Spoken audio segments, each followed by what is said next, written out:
তো ভিডিওটা আমি আগের দিন মানে আগের রাত থেকে শুরু করছি। ওর বাবা ওর জন্য একটা ব্রাশ আর ওর মানে মাজন এনেছিল, কারণ ডাক্তার এটা লিখে দিয়েছিল, সেই জন্য এই মাজনটা আনা হয়েছে। আর মাজনটা ব্যবহার করে যতটুকু আমরা বুঝলাম, মাজনটা অত্যন্ত মিষ্টি। তারপর সকালে ঘুম তো একদম ছাড়তেই চাইছিল না, কিন্তু কি করব, উঠতে তো হবে। আর ঘুম থেকে উঠে তখন দেখি সবে 7টা বাজে, সেই জন্য আবার ঘুমিয়ে পড়েছিলাম। তারপর দেখি না, আর শুয়ে লাভ নেই, উঠেই পড়ি। সোনা এখানে ঘুমাচ্ছে এখন, আর বাইরে ভালোই রোদ বেরিয়ে পড়েছে, সেজন্য জানলার পর্দাটাও সরিয়ে দিলাম। আর এখানে সোনা তখনও ওঠেনি, ওকে একটু আদর করে নিলাম। তারপর ফাইনালি আমি উঠেই পড়লাম। ভাবছি যে না, উঠবো না করে করে ভাবে উঠেই পড়ি। তারপর ঠাকুরকে নমো নমো করলাম, প্রণাম করতে করতে দেখি সোনা এখানে উঠে পড়েছে। তারপর আবার কি, আবার ওর দুষ্টুমি শুরু। সকালে ঘুম থেকে ওটা মানেই ওর দুষ্টুমি যে শুরু হয়, দেখবে কিরম করবে। এই দেখো, দেখলে, সকাল থেকে ওটা থেকে ওর শুরু হয়ে যায়। তো যাই হোক, তারপরে ওকে এই দিকের জানলাটাও আমি খুলে দিলাম, যেহেতু ও উঠে পড়েছে। আর আমার চুল পুরো এলোমেলো হয়ে আছে। সকাল রাত্রে একটু মানে করেই শুই চুল খুলে। তারপর দেখি শোনা নতুন ব্রাশ মাজন পেয়ে তো খুব খুশি, এখানে ব্রাশ করছে। আর ওর সাথে সাথে আমিও একটু ব্রাশ করে নিলাম। এখন সোনা আমাদের সাথেই ব্রাশ করবে। তারপরে একটু আয়না দেখতে দেখতেও ব্রাশ করে নিলাম। করে নিয়ে একটু ফেস ওয়াশ করবো বলে ফেস ওয়াশটা চারিদিকে খুঁজছি, তারপর মনে পড়ে গেল সিঁড়ির ওখানে রেখেছি। তারপর আবার সিঁড়ির ওখান থেকে খুঁজে এনে তোমাদের দেখাচ্ছি। মামাআর্থের রূপটান ফেস ওয়াশ বেশ কার্যকরী হয়েছে আমার জন্য। তো সেই জন্য এখানে এই ফেস ওয়াশটা মেখে তাড়াতাড়ি করে মুখ ধুচ্ছি, কারণ দোকানে যাবো দুধ আনতে, চা করব আর মুড়ি আনবো।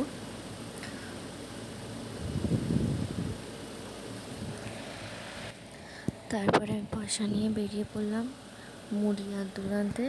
তো এখানে আমাদের সামনের দোকানটা বন্ধ, আর বেশ ভালোই রোদ বেরিয়ে পড়ছে। সকাল সকাল বাইরে বেরোতে খুব ভালো লাগে। আর যেহেতু আমাদের এখানে গ্রাম্য পরিবেশ, সেজন্য আরও ভালো লাগে। তোমাদের কাদের কাদের গ্রামের পরিবেশ ভালো লাগে জানিও তো।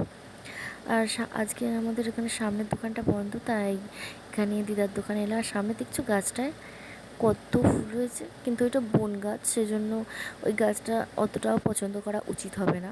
যদি ভালো গাছ হতো তাহলে পছন্দ করতাম। এখানে দিদা ধানের মানে ধান থেকে চিটে ঝেড়ে ফেলে দিচ্ছে, সেই জন্য চারিদিকে এলোমেলো হয়ে আছে। আর আমি একটা সুগার ফ্রি বিস্কুট, দুধ আর মুড়ি নিয়ে তাড়াতাড়ি চলে এলাম, কারণ সকাল হলে আমার চাটা তাড়াতাড়ি খেতেই হবে, নাহলে আমার সারা দিনটা পুরো বেকার যায়। এই দেখো, আবার দেখাচ্ছি তোমাদের এই গাছটা কাটতেও ইচ্ছা করবে না, ছায়াও দিচ্ছে আর দেখতেও সুন্দর। আর এখানে আমি এবার ওই রাস্তা দিয়ে আর যাবো না, এখানে আমাদের একটা সরু গলি আছে, সেই গলির রাস্তা দিয়ে চলে যাচ্ছি। আর এখানে এসে দেখি মা সোনাকে নিয়ে কোলে করে ঝাঁট দিচ্ছে। আর দেখেছো, রাত্রি বৃষ্টি হওয়ার কারণে কাদা কাদা হয়ে গেছে চারিদিকে। এখন তো বৈশাখ মাস পড়ে গেছে, সবসময় কখন বলতে বৃষ্টি হবে, ঝড় হবে বলা যায় না। তারপর আমি ঘরে আসলাম, এসে মুড়িগুলো এবার ঢালবো টিনেতে। আর এবারে শুরু হলো সকাল থেকে, যেখানে আমি যাব সেখানে পেছন পেছন করবে। তারপর তাড়াতাড়ি করে আমি মুড়িগুলোকে ঢেলে দিলাম। একটা মুড়ির প্যাকেট ঢালবো আর একটা মুড়ির প্যাকেট রেখে দেবো, কারণ সব মুড়িগুলো ধরবে না। আর ও দুধ খাবে বলে দুধের প্যাকেটটা নিয়ে আমার পেছন পেছন ঘুরছে, মা দুধ খাবো। কিন্তু খালি পেটে এরকম আমল দুধ খেলে তো ওর গ্যাস করবে, তাই আমি দিই না।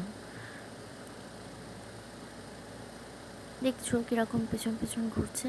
তারপরে বাপি বলল আমি পান্তা ভাত খাবো, আমাকে ডিম ভেজে দেয়।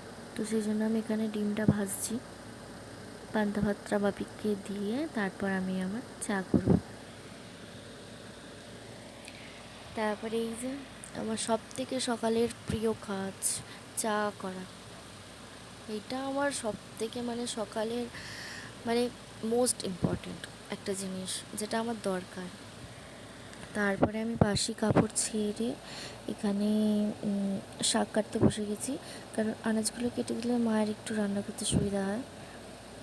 সেই জন্য এখানে শাক কাটছি। এই দেখো আবার সোনামানি এসে গেছে।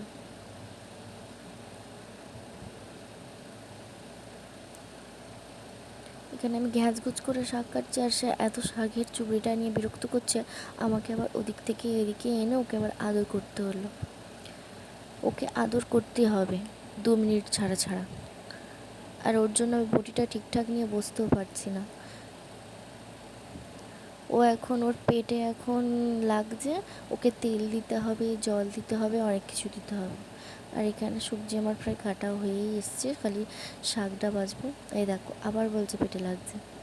তারপরে আমি মুড়ি খেয়ে নিলাম। এখানে আলু সেদ্ধ মেখেছি, আলু সেদ্ধ চানাচুর দিয়ে একদম মুড়ি খেয়ে নিয়েছি। আর ওর বাবা নিয়ে গিয়ে ওকে নেড়ু করে এনেছে এই গরমে। আর পেছনে চৈতন্য রেখেছে, বাবা বড় কাচারির মানত আছে বলে। আর এখানে দেখো কীরকম বেসন মাখছে, দুষ্টুমির শেষ নেই। তারপর আমাকে ভয়ে দেখে পালিয়েছে।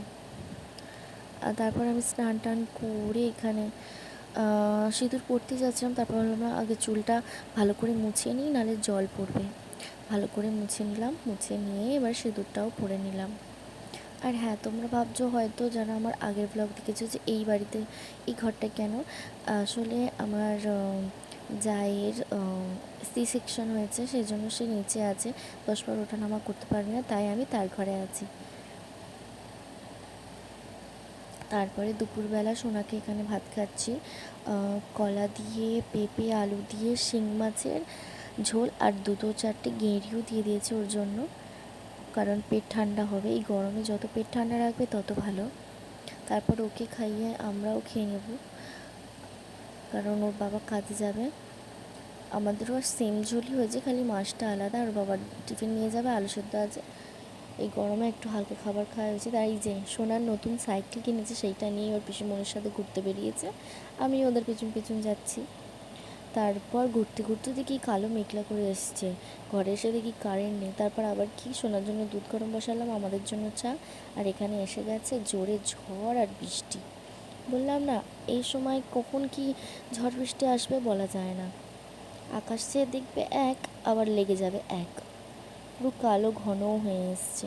আর জানালাটা আমি খুলতেও পারছি না, এত ঝড় ঝাপটা দিচ্ছে। এই দেখো এখানে দেখা যাচ্ছে। তারপর সোনা ওর বাবার সাথে আর কাকায়ের সাথে বসে বসে ফোন দেখছে আর খেলছে। তো যাই হোক, ভিডিওটা কেমন লাগলো অবশ্যই জানিও। তোমাদের একটু সাপোর্ট আমার অনেক দরকার। রাত্রিবেলা ওই যে রুটি আর আলু পটলের কষা খেলাম। আর এখানে ওর বাবার হেলমেট নিয়ে ও মানে পড়বে জেদ ধরেছে। প্লিজ চ্যানেলটা আমার সাবস্ক্রাইব করে দাও।